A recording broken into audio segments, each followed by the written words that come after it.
Video का अंत तक देखें और लाइक और सब्सक्राइब जरूर कीजिए। Question number 1. Which of the following quadratic equations has sum of its roots as 4? निम्नलिखित में से किस द्विघात समीकरण के मूलों का योगफल 4 है? यहाँ पर दे सकते हैं 4 ऑप्शन गिवन है और हर एक ऑप्शन में एक क्वाड्रेटिक इक्वेशन है। यानी यहाँ पर चेक करना है कि किस क्वाड्रेटिक इक्वेशन का सम ऑफ रूट्स जो है 4 है। ऑप्शन ए पहले लिख लेते हैं, ऑप्शन ए को चेक करते हैं। ऑप्शन ए में जो क्वाड्रेटिक इक्वेशन है उसको चेक करेंगे। Option A 2x² minus 4x plus 8 equal to 0। इसको हम general form of quadratic equation से कंपेयर करेंगे तो x² plus bx plus c equal to 0। अब a, b और c का वैल्यू हम लोग फाइंड आउट कर लें। a का वैल्यू 2, b का वैल्यू देख सकते हैं -4 और c का वैल्यू यहाँ पर है 8। अब हम जानते हैं कि किसी भी क्वाड्रेटिक इक्वेशन में सम ऑफ रूट्स या मूलों का योगफल -b/a। वैल्यू पुट कर लीजिए। b का वैल्यू है -4 तो -b का वैल्यू हो जाएगा 4। a का वैल्यू 2, डिवाइड कर लीजिए तो आंसर आएगा 2। इस क्वाड्रेटिक इक्वेशन का सम ऑफ रूट्स आ रहा है 2, यानी ये ऑप्शन सही नहीं है, रॉन्ग है। चलिए तो सेकंड यहाँ पर क्या है देख लीजिए, B number. So -x² plus 4x plus 4 equal to 0।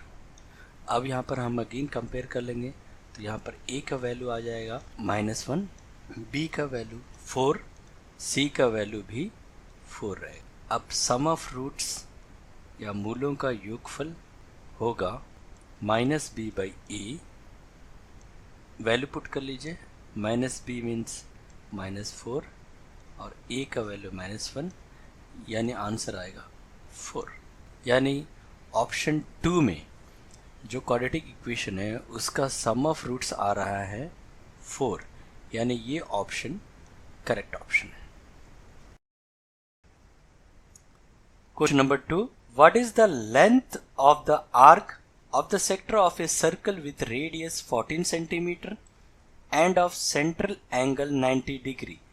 त्रिज्या 14 सेंटीमीटर वाले एक वृत्त के त्रिज्यखंड जिसका केंद्रीय कोण 90 डिग्री है की संगत चाप की लंबाई क्या है? यहाँ पर 4 ऑप्शन दिया हुआ है, दे सकते हैं। ऑप्शन ए में 22 सेंटीमीटर, ऑप्शन बी में 44 सेंटीमीटर, ऑप्शन सी में 88 सेंटीमीटर, ऑप्शन डी है 11 सेंटीमीटर। यहाँ पर देख सकते हैं एक सर्कल है जिसका आर्क ए बी जो है सेंटर पर 90 डिग्री एंगल सबटेंड करता है और इस सर्कल का रेडियस जो है 14 सेंटीमीटर। तो यहाँ पर वैल्यू लिख लेते हैं, r equal to 14 centimetre, central angle theta that is equal to 90 degree.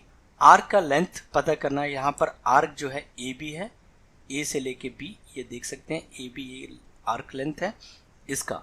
तो लेंथ ऑफ द आर्क या चाप की लंबाई, length of arc that is equal to theta by 360 degree into 2πr। यहाँ पर पाई आपको यूज करना है 22/7।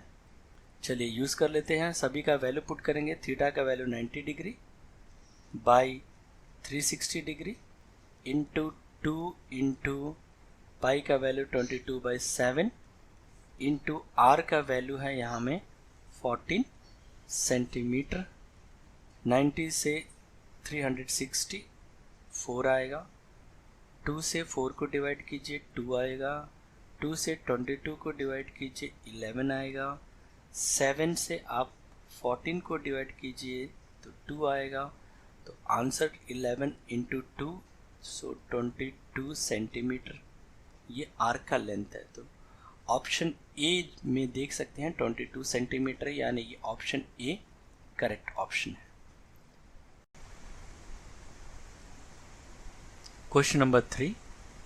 If triangle ABC similar to triangle PQR with angle A equal to 32 degree and angle R equal to 65 degree, then the measure of angle B is। यदि triangle ABC similar triangle PQR में angle A 32 degree और angle R 65 degree है तो angle B की माप है option A 32 degree, option B 65 degree, option C 83 degree, option D 97 degree. यहाँ पर हमें एंगल बी फाइंड आउट करना है। गिवन क्या है? Triangle A B C similar triangle P Q R. अगर दो ट्राइंगल सिमिलर होते हैं तो कॉरस्पॉन्डिंग एंगल जो होते हैं सेम हो जाएगा। तो triangle A B C similar triangle P Q R, meaning ये है एंगल ए का आंसर 32 डिग्री है और वो आंसर हो जाएगा एंगल पी का। एंगल बी हमें पता नहीं है, वो आंसर होगा एंगल क्यू का, ये भी मालूम नहीं है तो क्वेश्चन मार्क यूज़ कर लेते हैं। Angle C is equal to angle R, angle R पता है 65 डिग्री। यानी यहाँ पर एंगल ए और एंगल सी पता है, एंगल बी हमें फाइंड आउट करना है। तो किसी ट्राइंगल में दो एंगल पता है तो थर्ड एंगल फाइंड आउट करने के लिए इन दो एंगल्स का सम को 180 से हम सब्ट्रैक्ट कर लेंगे।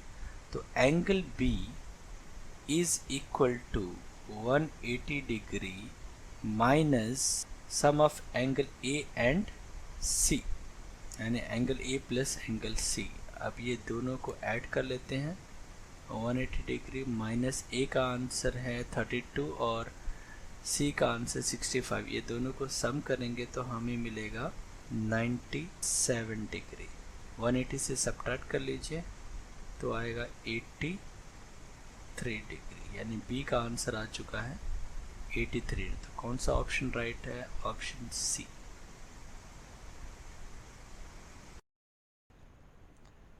Class 10th MCQ question number 4. If P and Q are natural numbers and P is a multiple of Q, then what is the SAF of P and Q? यदि P और Q प्राकृत संख्याएं हैं और P संख्या Q का गुणज है तो P और Q का SCF क्या होगा? ऑप्शन ए है PQ, option B P, option C Q और option D P plus Q। यहाँ पर P is a multiple of Q या Q का गुणज P है। इसका मीनिंग ये है कि Q का टेबल में P आता है। Q अगर हम 3 लेंगे तो 3 का टेबल में कोई भी एक नंबर यहाँ पर ले सकते हैं एज ए P। तो यहाँ पर हम ले रहे हैं 12, 3 4 से 12 होता है। और एक नंबर ले लीजिए 5 का कोई भी एक मल्टीपल ले लीजिए, गुणज ले लीजिए। 5 3 जा 15, 5 4 जा 20, तो हमने यहाँ 20 ले लिया है। P और Q जो है नेचुरल नंबर है यानी प्राकृत संख्या, तो कोई भी नंबर यहाँ Q के प्लेस में ले सकते हैं और उसका एक गुणज आप Q के प्लेस में यहाँ पर रख सकते हैं। तो यहाँ पर हम लेने वाले हैं 2 का एक मल्टीपल ले लीजिए P का प्लेस में, तो कोई भी एक मल्टीपल 2 5 10। अब इन दोनों का SCF आप पता कर लीजिए क्या है SCF। हम जानते हैं कि 3 और 12 का हाईएस्ट कॉमन फैक्टर 3 और 12 का क्या होता है 3। 5 और 20 का SCF आप जानते हैं कि 5 ही होगा। हाईएस्ट नंबर जो 5 और 20 को डिवाइड करता है वही SCF होता है। 2 और 10 को हाईएस्ट नंबर कौन सा है जो 2 और 10 दोनों को डिवाइड करता है, तो 2 ही होगा। और एक एग्जांपल ले लीजिए 6, यहाँ पर 30 हो जाएगा। 6 5 सा 30। हाईएस्ट नंबर बताइए जो 6 और 30 दोनों को डिवाइड करता है, तो 6 ही होगा। सो यहाँ पर आप देख सकते हैं SCF जो Q और P का आता है वो Q ही आ रहा है। यहाँ में ये देख सकते हैं Q है, ये भी Q आ रहा है, ये भी Q आ रहा है। Q मीन्स ये 2 जो Q हम लिए हैं वही आ रहा है। यहाँ में Q 6 है तो यहाँ पे SCF भी 6 ही आ रहा है। यानी इस क्वेश्चन का करेक्ट आंसर होगा option C. Class 10th MCQ question number 5. The coordinates of the vertex A of rectangle ABCD whose 3 vertices are given as B0, 0, C3, 0, D0, 4 are एक आयत ABCD जिसके 3 शीर्ष B0, 0, C3, 0 और D0, 4 हैं। उसके शीर्ष A के निर्देशांक होंगे option A 4, 0, option B 0, 3, option C 3, 4, option D 4, 3। इस क्वेश्चन में एक रेक्टेंगल है ABCD जिसके 3 वर्टिसेस बी, सी और डी गिवन है। हमें वर्टेक्स ए का कोऑर्डिनेट्स यानी निर्देशांक पता करना है। तो हमने एक ग्राफ शीट ले लिया है और उस ग्राफ शीट में ये तीनों पॉइंट्स को लोकेट कर दिया है।